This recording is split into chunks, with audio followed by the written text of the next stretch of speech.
मीरा भाईंदरमधील सुमारे 60 कातकरी आदिवासी कुटुंबांवर मतदार यादीतून नाव वगळले जाण्याची शक्यता निर्माण झाली आहे। विशेष सखोल पुनरीक्षण अर्थात SIR मोहिमेदरम्यान 2002 पूर्वीच्या नोंदी उपलब्ध नसल्यानं हा प्रश्न निर्माण झाला असून त्याविरोधात संबंधित कुटुंबियांनी भाईंदर पश्चिम येथील तहसीलदार कार्यालयाबाहेर आंदोलन केलंय।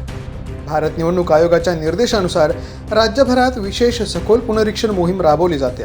मतदार यादी अधिक अचूक आणि अद्ययावत करण्यासाठी बूथ लेवल अधिकारी घरोघरी जाऊन मतदारांची माहिती आणि कागदपत्रांची पडताळणी करतायत। या प्रक्रियेत 2002 ते 2004 मधील मतदार याद्यांचा आधार घेतला जातो। मात्र भाईंदर पश्चिम येथील हादरी तलाव परिसरात वास्तव्यास असलेल्या सुमारे 60 कातकरी कुटुंबांकडे 2002 पूर्वीच्या मतदार नोंदी किंवा आवश्यक कागदपत्र उपलब्ध नसल्यानं त्यांचे गणना प्रपत्र स्वीकारले जात नसल्याचा आरोप आंदोलकांनी केलाय। या कुटुंबियांचे सुमारे 2000 साली पुनर्वसन करण्यात आलं होतं। त्यानंतर 2004 मध्ये त्यांना आदिवासी दाखले, रेशन कार्ड, मतदार ओळखपत्र आणि इतर शासकीय कागदपत्र मिळाली। मात्र जुन्या नोंदींचा अभाव आता त्यांच्या मताधिकारावरच प्रश्नचिन्ह निर्माण करतोय।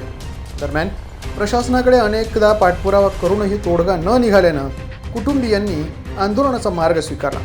या प्रकरणात निवडणूक आयोगाच्या नियमांनुसार योग्य निर्णय घेण्यासाठी वरिष्ठ अधिकाऱ्यांकडून मार्गदर्शन मागविण्यात आल्याची माहिती प्रशासनाने दिली आहे।